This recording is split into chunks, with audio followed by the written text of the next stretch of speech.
Welcome to the Creative Digital Transformation webinar on the incubation of ideas. What does that even mean?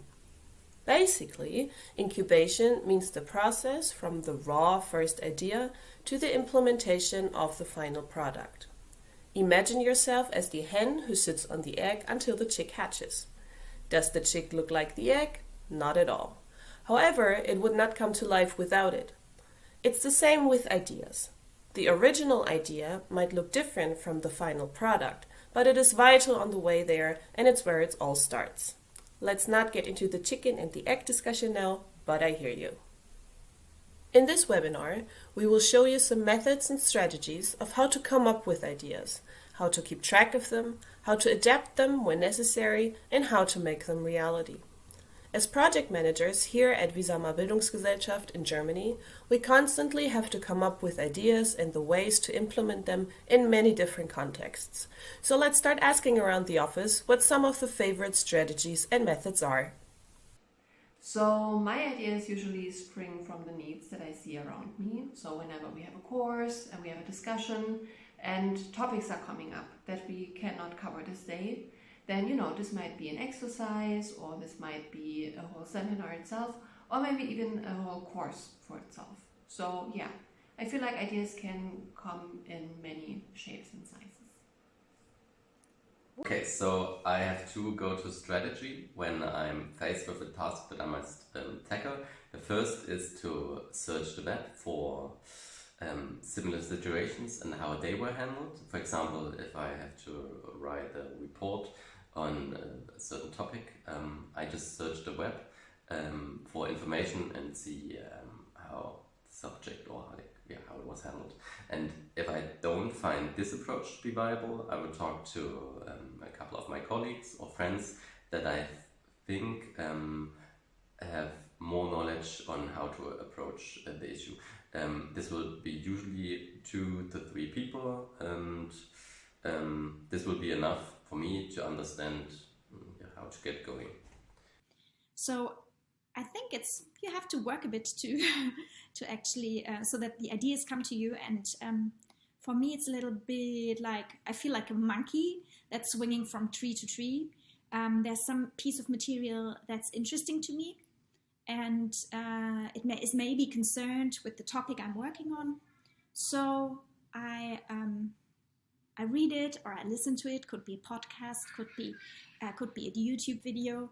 And then there's something else that sparks my interest, so I leave the old material, go to the new one. I just browse a little bit through that and then swing on to the next tree like a monkey. I don't stick much to one material. It's just everything that I find attractive at first glance. I grab it, I look at it, and if I find something more interesting, I go on. I think that's for me just a method to get as much input as possible, and not with any kind of academic attitude. It's really more like that seems interesting to me or that doesn't seem interesting to me. And then I get a collection of things, or I get a panorama of things that surround that topic. Where there is then something that shines out to me, and I think, this could be developed further. Before the creativity that breeds ideas, there is knowledge. If you want to be able to think outside the box, you need to know what your box is. Secondly, broaden your horizon and be interested in the world around you. The more you know, the more likely it is that you make a new connection, that you are able to think of a new solution. In short, that you have an idea. If you are faced with a problem and need an idea to solve it, the first step is always to get to know as much as you can about the situation. Understand where you are at, understand where you want to go, understand that there is a whole universe of possible solutions. When you feel like you have a grasp on the knowledge, try to come up with as many solutions, ways, ideas as you can possibly manage. They don't have to be realistic yet. Shoot for the stars. What else is out there? And then leave it. Step away from the problem and your ideas. Give yourself a break. Think about something else. Busy yourself with easy tasks that have nothing to do with your idea and leave it to your unconscious to mull everything over. How often have people told you, sleep on it? Do it. Suddenly, there it is. Probably when you are falling asleep or doing something entirely different, the pieces will fall into place. Ideally, you have a piece of paper and a pen ready to write it down. Trust me. If you don't, grab your phone and leave yourself a memo, or send a message to a friend or colleague. Write an email, but make sure to note it down. And now we're ready for incubation. You lay your egg, yes, we're still doing that, and now hatch the chick. But wait, what happens if there is more than one idea? I feel like ideas come in the weirdest times, weirdest places, you never know. So for me, it's the bus or the train. This is where I get my ideas. It's not the shower, how for many other people. So usually I have my phone with me. So this is where I keep my ideas. I have a notes app on my phone, and whenever I have something, then I tap away, and then I sort it in the folder, and then that's it. And then you have everything you need, and you can even get it on your computer if you need to. For me personally, there cannot be too many eggs or too many ideas, because I am the one that is in charge of the process of collecting the ideas. So once I've collected enough ideas, I simply stop looking for more ideas. Usually a handful of ideas will be enough for me to get an idea of how to proceed. I think at this point in the process, there can't be too many eggs in the basket. The basket can be big and the eggs can be of any shape, and they don't need to make sense, the combination of them. So what I do is I draw a mind map. I actually do that. So I do it with paper and pen. I know there are great tools and apps out there to do it digitally, but for me it's just necessary to have that tactile aspect of it. I also use colors, I use markers, I also sometimes do little sketches with it. That just helps me to, if I visualize it, it's better for me to remember certain things and make connections. And usually there's not much in the middle because I don't know yet what I'm really looking for. But what the mind map works well for, I think, is to make connections, to see which ideas make a good combination, which ideas maybe are very solitary and you can't find, I mean, you've heard of it, you heard of that special thing, and it totally fascinates you, but then it's totally empty there in the space and you can't link it to anything else. You can also see what are totally opposite ideas. Maybe okay, you will have to decide at one point to go that direction or that direction. And for me, a mind map really makes that visually appear for me, those kind of structures. In the beginning of the process, there is no such thing as too many ideas. Certainly, at some point we need to decide and weed out some of the approaches that will not work. Here, it helps if you have a strategy to put your ideas into context and give them structure. As always, it's a good thing to bounce your ideas off other people. Even in this early stage, it might be helpful to get feedback and insight from someone else. Also, if you have to explain your idea to somebody, you will quickly see where the idea still has flaws or where it already works really well. So, my goal is to create something that is of use for many people as possible, and everybody's different and everyone has different needs. So, if you keep your clients and your goals in mind, and my goals and my goal is to make my clients and my courses happy, then adaptation is key, and it is something that is absolutely necessary and very useful. So it's nothing annoying, it is just what we have to do as trainers. And I feel like it can also be a very fun challenge. I don't expect the original idea to stay the same throughout the whole process of implementing it. To me, adapting the idea is an essential part of the whole process. And that reminds me of a sentence that I was told when I did further training to become a systemic coach. And that was to not fall in love with your own hypothesis. And I think it's the same with ideas. Don't fall in love with the original ideas. Be open to reasonable arguments and make changes accordingly. I think this will help you a lot to create the best possible solution. I think that's a good point to talk to someone.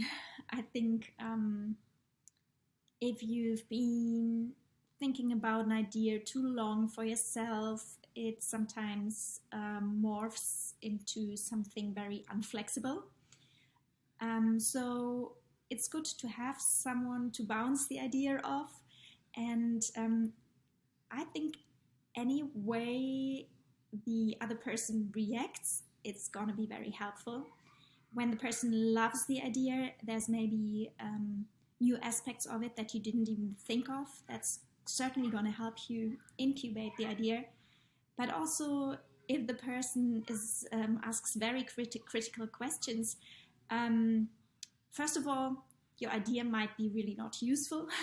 So if the arguments of the other person are very good, that's maybe a good point to change your plan. But sometimes I've also experienced that I heard the critical ideas of the other person and it just made me think more thoroughly about the idea, made me think more thoroughly about my argumentation for it. I came up with new good reasons to incubate that idea. And then, just this argument, this little debate can really make the idea richer in any way. For a successful incubation, it is really important that you understand it as a process. The idea you start out with might just be that, a start, but it may develop into something very different through the incubation phase. It is therefore vital that you remind yourself of the ultimate goal that you had this idea for, and again, involve other people in the process. Take advantage of other perspectives and other people's expertise. However, you are also allowed to be critical with their critique. Are they right, or do you just need a better argument for your idea? Find the balance. Be open to change, but also willing to fight for good ideas. I love creating mind maps or short presentations because I need to see how things are written out. So this is, for me, the perfect way to sketch out ideas. I think there are many different ways you can do it, but this is mine. And what I also think is very useful if you talk to colleagues or other professionals on your field or in your field, because it always helps to discuss or even challenge your ideas, because this is, or thinking together with other people always helps us, getting other ideas that we might not have thought about on our own. When I want to implement an idea, I make a list of all the foreseeable steps that need to be taken to implement the idea. And that means every teeny tiny step, because sometimes when we face a challenge, it can be super hard to get going, and if you separate it into really small parts, you get an impression of making progress as you move through the steps. And don't be afraid to start the process. At this point, I usually start with a good old Word document. I look again at all the sources I've already browsed through very superficially. So in that Word document, I for sure write down all the sources that somehow make sense and I write also a sentence like, in this source, this is interesting. So I just give a little context to the sources. And then for the most interesting sources, I read them thoroughly. I just take out the focal points that somehow add to my idea. And then after I've looked through some articles or reports or things like that, interviews, there's kind of a structure showing up, I think. Usually see, okay, these are arguments for it. This is going to be the rationale that's going to be the threat in your idea, or you find best practices, things like this. And I just, like through reading the material very thoroughly and connecting things that I found interesting before, usually it turns into a structure itself. And in the end, I have a document of sometimes maybe,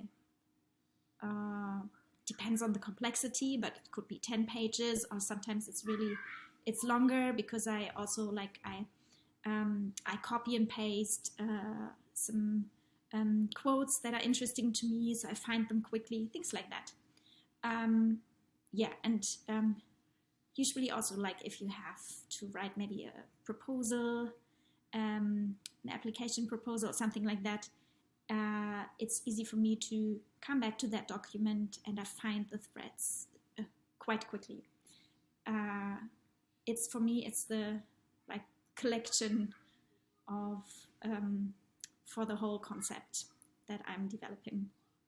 You might have noticed that everyone works differently when it comes to the incubation process. Find out what works for you to keep track of things and thoughts and concepts.